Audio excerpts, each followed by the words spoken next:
You and your kid are just freeloaders. That's what my younger brother said to me while he was living in the very house I paid for. And guess what? What did I do? Did I tolerate it, or did I teach him a lesson? Follow my story and give me your advice. A year ago, I stood in front of my parents' house where I was born and raised. The sky was gray, mirroring exactly how I felt at that moment. It had been 15 years since I last set foot here, and if it weren't for my mother's urgent phone call, I would never have returned. Hi, my name is Emma. I'm 34 years old and a creative director at an advertising agency in Seattle. I have a 10-year-old son, Noah. He is my entire world. I remember that fateful Saturday when my mother called, her voice trembling. You need to come home immediately. The family is in serious trouble. But the family she talked about had never truly included me, because for as long as I could remember, only one person in this family ever mattered. My younger brother, Ethan. The memory of the day I walked out of that house is still vivid. I was 19, holding an acceptance letter from UCLA, when my parents called me into the living room and delivered the news that shattered me. We used your entire college fund to invest in Ethan. I remember standing there, completely stunned. Invest? I choked out. My mother nodded as if it was the most natural thing in the world. Ethan has a gift for the arts. We enrolled him in a prestigious academy. He needs that money to follow his dream. Ethan's dream? What about mine? You can take out student loans for college, Emma, but this opportunity for Ethan, it's once in a lifetime, my mother said, trying to make me understand. And so, I left home on a sweltering summer night with nothing but an old suitcase, a few sets of clothes, and the little money I had saved from odd jobs in high school. No one saw me off, not a single word of concern. My parents didn't give me a dime. No financial support, secret check, or hidden savings account to help me start a new life. They left me with the occasional phone calls, just enough to maintain appearances. Are you doing okay? My mother asked one Tuesday afternoon, 2 months after I had left. For a moment, I wanted to believe she cared, but as soon as I answered, her tone remained indifferent. Good, I was checking. Oh, by the way, Ethan has been so busy lately. He was just accepted as a student by a renowned professor. I went silent. No words of encouragement. No questions about how I managed, or whether I had enough to eat. Just Ethan, Ethan, and more Ethan. Every call after that was the same. It was just a formality, so they wouldn't have to feel guilty. Looking back at my college years, I remember how I juggled school and work, constantly moving between classes and shifts. By day, I was a dedicated student. By night, I was a barista at a small coffee shop, sometimes picking up extra hours at a convenience store to afford rent. There were nights when I had to sleep at work because I couldn't afford my room. Days when I survived on expired bread because I had to choose between paying tuition or buying food. I struggled. I broke down. I cried through long, lonely nights, but I never looked back.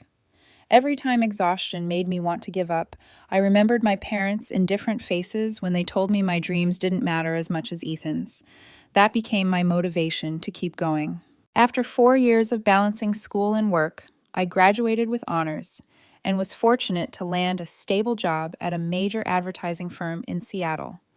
For the first time, I didn't have to worry about rent, or count every penny at the grocery store, or take on extra night shifts to survive. I thought my parents would be proud of me, but the truth was, they didn't care about the journey I had been through. They only cared about one thing: I had money now. It started with casual holiday messages. Are you coming home for Christmas? We're planning a big party. I'm sure you'd love to contribute a little, right? Thanksgiving is coming up. Could you order a fine china set for me? I saw a beautiful one online, just $500. I know your job is going well. Your dad's birthday is coming up. Don't you want to get him a new watch? You know how much he loves Rolex. Every invitation came with a subtle suggestion for an expensive gift. Not a single question about how I was doing, not a single conversation about my life. Just money. I wasn't surprised, but I declined every request. I'm busy with work. My schedule is full. Go ahead and order that gift for Dad. Send the bill to Ethan. He's always been the most important one anyway. I didn't care what they thought. They abandoned me first. I had no reason to play by their rules. But I am not ungrateful. Though I could never forgive them, I still sent a small amount of money on their birthdays, $2,000. Not because I felt obligated, but because I wanted to keep my conscience clear. Birthday money for Dad. Hope you use it wisely. No warm wishes, no card, just a cold, impersonal bank transfer, quick and detached. I didn't expect gratitude, and of course, they never once said thank you. 2 years after graduating, I got married. He was once my colleague, witty, charming, and seemingly responsible. We built a small family together, and then Noah was born. But marriage is never simple. Sleepless nights soothing a crying baby, arguments over household responsibilities, the silent moments when there was nothing left to say. I tried. I did. But then one day I discovered he was cheating. I didn't cry. I didn't ask questions. I packed up his things, left them by the door, and said calmly, "You can leave now, or wait until I throw everything out the window." We divorced after 3 years. Still, he remained a responsible father. Every month, he contributed financially to support Noah, and that was all I needed from him. After everything, I became a strong woman, not because I wanted to, but because life left me no choice. I no longer believed in romantic relationships, no dating, no love, no searching for someone to fill any space in my life. Noah was everything to me. Every morning, I took him to school. Every night, I read him a bedtime story. We watched movies, cooked together on weekends, or lounged on the sofa enjoying the peace I had sacrificed so much to earn. After 7 years of hard work, I was promoted to creative director, a prestigious position with a $300,000 annual salary. With that, I bought a high-end apartment in downtown Seattle. Spacious, secure, fully equipped. A place where Noah and I could truly call home. Everything had finally fallen into place. I had a great job, a stable life, and most importantly, I had Noah, the only person in the world I truly cared about. But then, a phone call a year ago changed everything. "Come home right away. Your father is in the hospital. Our family is in serious trouble." My mother's voice trembled over the phone, and I heard real fear in her words for the first time in years. I gripped my phone tightly, my mind in turmoil. My first instinct was to ignore it. I was used to only being remembered when they needed something from me. This time was no different. But then another thought crept in. No matter what, he was still my father. I had spent my entire youth running away from them, trying to forget the pain they had caused me. But what if this was the last time? If I didn't return, would I regret it for the rest of my life? I wasn't going back for them. I was going back for myself because I didn't want to live with the guilt of not doing the right thing. The next afternoon, after a tiring drive, I arrived home. My mother had informed me that my father had already been discharged from the hospital. When I pulled up, the door opened, and there she stood, her eyes red and swollen. She looked older than I remembered, maybe because of time or the weight of her poor decisions. Inside, my father sat in his usual chair in the living room, his back slightly hunched, his hair now more silver than 15 years ago. I stepped in, Noah following behind me, silently taking everything in. My mother's gaze quickly shifted past me, landing on him. That was when she finally realized his presence, and so did my father. They noticed something other than themselves for the first time since I walked through that door. "Oh my God." My mother covered her mouth, her voice trembling. My father blinked rapidly, as if he couldn't believe what he saw. My son Noah was the grandson they had never cared about, asked about, or even tried to meet. He stood there, his blue eyes mirroring mine, his wavy brown hair slightly tousled, his small hand gripping the hem of my shirt. "Noah, right?" My mother finally spoke, her voice suddenly softer, almost unfamiliar. Noah nodded politely but cautiously. And then, as if someone had flipped a switch, my parents' demeanor completely changed. The people who had spent years manipulating me for money suddenly transformed into picture-perfect grandparents. "You've grown so much. My goodness, he looks so smart," my mother beamed, reaching out as if to touch him. My father nodded approvingly. "He looks just like Emma when she was little, but taller. Do you like sports, kiddo? I could teach you golf." I stood there watching their little performance unfold. 30 seconds ago, they didn't care about me. But now, when they saw Noah, they rushed to show affection, as if they hadn't spent years pretending I didn't exist. After a few minutes of fawning over Noah, my mother finally invited me to sit. I didn't move, arms crossed. "Can we skip the act and get to the point?" I asked flatly. She bit her lip, eyes welling up with tears. "The house is about to be repossessed by the bank, Emma. We need help." I wasn't surprised. The moment she had called, I had already guessed the real reason. I waited for what came next, and of course, the familiar name followed. Ethan took out a huge loan to invest in his fashion boutique, but the business failed, and he can't pay it back. We mortgaged the house to help him, and now the bank is seizing it. I laughed. Ethan. Always Ethan. He screwed up, and my parents rushed to fix it. He got into trouble, and they pulled me in to clean up the mess. I turned to my father, who had been silently observing the conversation. And now you want me to pay off his debt? He nodded slowly, without an ounce of shame. You have a great job, Emma. Just help a little, so the family doesn't lose the house. I scoffed. Whose family? My parents looked at each other, saying nothing, because they knew the truth. They had never treated me like family. I wasn't surprised, but one thing was certain. This time, I was no longer the weak, helpless girl I had been 15 years ago. I crossed my arms, my voice calm but cold. How much is the debt? My parents hesitated, as if they hadn't expected me to ask that. My mother swallowed hard, then spoke carefully.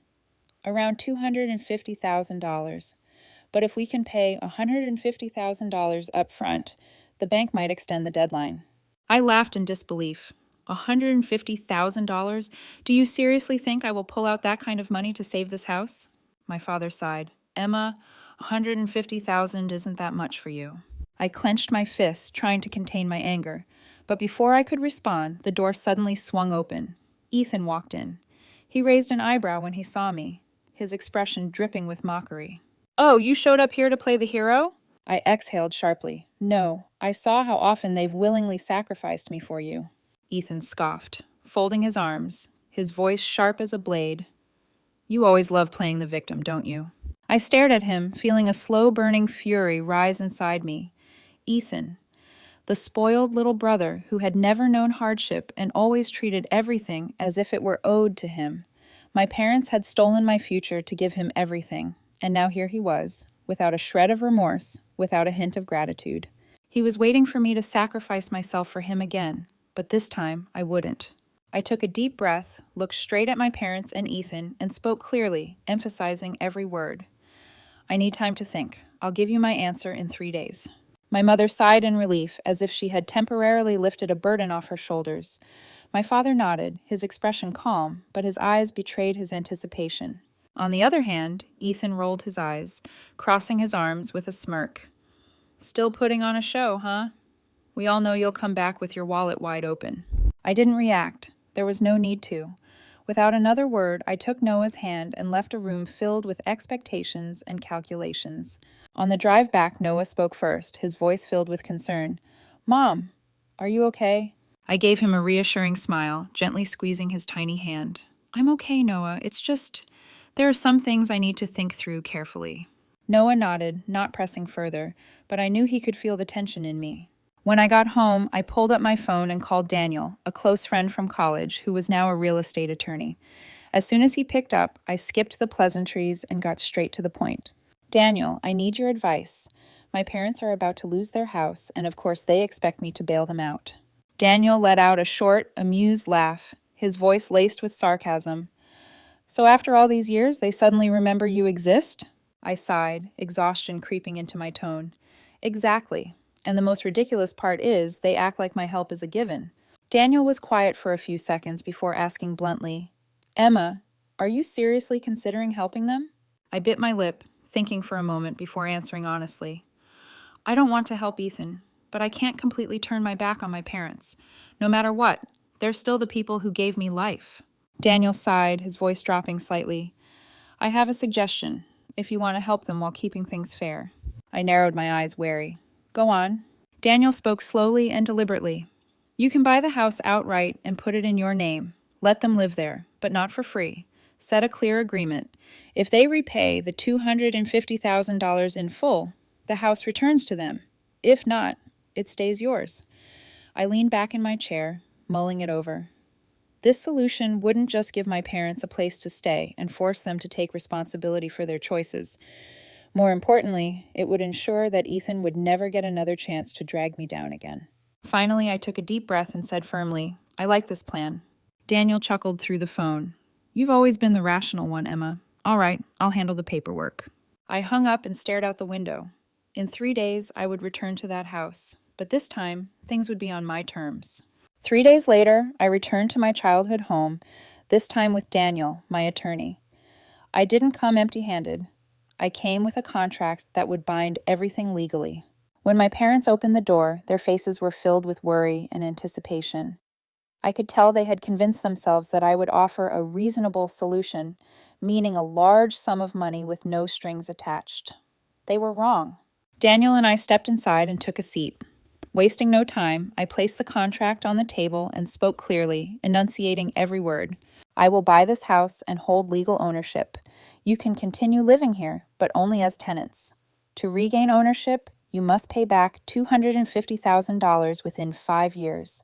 If not, the house remains mine. And Ethan, I turned to him, my voice like steel. You will not be entitled to a single cent of that money. Silence.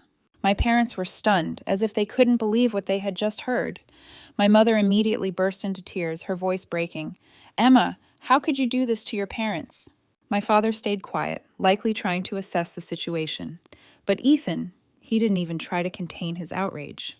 Are you insane? He shrieked, eyes blazing with fury. You're seriously making Mom and Dad pay to live in their own home? What kind of daughter does that? You're ungrateful. I stood up instantly, picking up the contract from the table. All right then, forget it. My voice was ice cold as I turned toward the door. Panic set in immediately. Wait, Emma! My father's voice was sharp, urgent.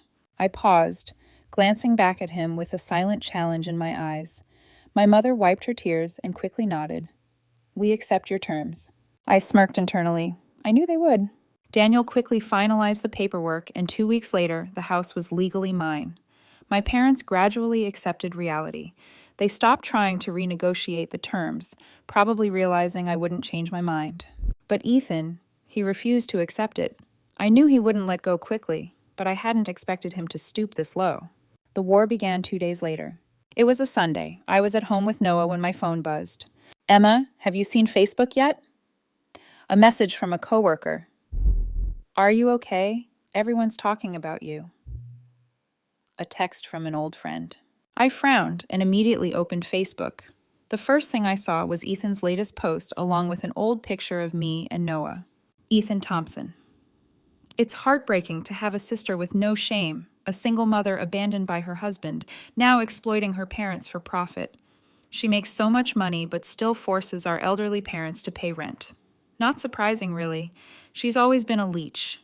She was selfish even as a child and always jealous of me. And now she's pressured our parents into signing over the house and kicked me out of the only home I've ever known. I wonder when she'll stop playing the victim, considering she's the worst manipulator. Below the post were hundreds of comments from people who had no idea what happened. What kind of sister does this? Poor Ethan. He must be heartbroken. Can't believe someone would treat their parents like that over money. I laughed, but it wasn't a laugh of amusement. Ethan had made a colossal mistake. He hadn't just spread lies about me. He had dragged my son into this, and that was something I would never forgive. I left my room to find Noah sitting at the dining table, looking uneasy. Mom, my friend just messaged me. They saw Uncle Ethan's post. His voice grew quieter with each word. I clenched my fists before sitting across from him, forcing myself to stay calm. Noah, don't worry. I'll take care of this. Noah nodded, but I could see a deep sadness in his eyes. I immediately called Daniel, my attorney. He picked up on the second ring. Emma, what's going on? I need you to send a legal notice immediately. My voice was ice cold. I had no time to waste. Daniel was silent for a second before asking, what did Ethan do this time? He defamed me online, but more importantly, he dragged Noah into it. Daniel's tone shifted, turning serious. That's bad. I'll draft a formal demand for him to take down the post immediately, along with a legal warning. If he continues spreading lies, he'll face real consequences. Good, I said firmly. Then I added, I want him out of my house in 2 days. Daniel didn't sound surprised. I figured this was only a matter of time. I'll handle the paperwork, but be ready for some major theatrics. I let out a dry laugh. You know me, I've never been afraid of a fight. That afternoon, Daniel and I drove back to my parents' house. The sun was still up, but inside me, the air felt like the calm before a storm. Daniel kept his eyes on the road the entire ride, but occasionally glanced at me through the rearview mirror. Are you sure you want to handle this in person? He asked. I want to look him in the eye when I throw him out of my house, I replied coldly. Daniel nodded. Then be ready. He won't leave quietly. I smirked, my gaze locked on the road ahead. I'm counting on it. At 4 p.m., I arrived at the house. I stepped out of the car, Daniel beside me holding a stack of legal documents. The door opened. My parents stood there, tense. Ethan lounged on the sofa, legs crossed, phone in hand, acting as if nothing important was happening. Daniel cleared his throat and got straight to the point. Ethan Thompson, I am Emma's legal representative. Under the terms of property ownership, you no longer have the right to reside here. You have 48 hours to vacate the premises, or we will proceed with legal eviction. Ethan raised an eyebrow, set his phone down, and let out a dry laugh. Oh, you're serious? He scoffed, arms crossed. I took a step forward, my gaze sharp. Do I look like I'm joking? Ethan locked eyes with me, then spat out. You think you're so powerful? You and your little bastard are just leeches. A pathetic woman abandoned by her husband, pretending to be strong, but still just a miserable failure. Smack. Without hesitation, I slapped him across the face. The sound of my palm meeting his cheek echoed through the room. Ethan's eyes widened in shock as he clutched his face, unable to believe what had happened. He had never seen me do that before. The room fell into suffocating silence. My parents didn't say a word. They just stood there, as if they knew Ethan had crossed the line but didn't dare to intervene. I stepped closer, my voice so cold that even I was surprised. You can insult me all you want, Ethan, but if you ever drag my son into this again, I promise it won't just be a slap. Ethan clenched his fists, his jaw tightening in rage. You'll regret this, he growled, eyes burning with hatred. I laughed, low, humorless. No, Ethan, for the first time in my life, I regret nothing. Daniel stepped forward, placing a document in front of him. Sign this to acknowledge that you've received your eviction notice. Otherwise, expect a court summons next week. Ethan turned to our parents, desperation in his eyes. Mom, Dad, you can't let her do this to me. My parents lowered their heads, silent. Ethan looked around, realizing that for the first time, no one was on his side. With no other choice, he snatched the pen and signed with such force that it nearly tore the paper. Then he threw the pen onto the table, grabbed his suitcase, and stormed toward the door. Just before leaving, he turned back, his eyes full of fury. You'll pay for this. I shrugged, meeting his glare without fear. Try me. And with that, the door slammed shut behind him. This time, Ethan was gone. A year has passed since Ethan left my life, and things have been so much better. My parents still live in the house I bought back for $250,000. I didn't leave them homeless or charge them rent, but there were limits. Once a month, I take Noah to visit them. I want my son to maintain a relationship with his grandparents, even if my bond with them will never be the same. I still send them $2,000 monthly to help cover bills and living expenses. Not because I deeply care for them, but because they gave me life, and I don't want to live with regrets later. And Ethan, after leaving my house, he was forced to rent a small apartment. No more safety net or privileges. I heard he's now working as a sales clerk at a convenience store. It's not a bad job, but it's certainly not the life Ethan once thought he was destined for. Sometimes my parents bring him up, sighing in regret. Emma, Ethan is still young. He just made some mistakes, my mother said once while I was visiting with Noah. I set my tea down, looked her straight in the eyes, and said coldly, if you mention Ethan in front of me again, you can leave this house. Silence. They knew I wasn't joking. They had already lost too many privileges when I took control of my life, and they understood one thing clearly. If they wanted any support from me, Ethan was no longer a topic of discussion. Was I too cruel? I don't know. To some, I should be more forgiving, welcome Ethan back, and be more open-hearted toward my family. But to me, family isn't guaranteed by blood. It's built on respect and genuine love. My parents chose Ethan over me, time and time again. And now I choose Noah. I choose myself. What about you? Did I do the right thing by keeping my distance from my parents and cutting Ethan off completely? Or should I have given them another chance? Leave a comment below. I'd love to hear your thoughts. And if you enjoyed the story, don't forget to like, subscribe, and turn on notifications so you won't miss any future content. Thank you for watching. And always remember, sometimes walking away from a toxic family is the best way to love yourself.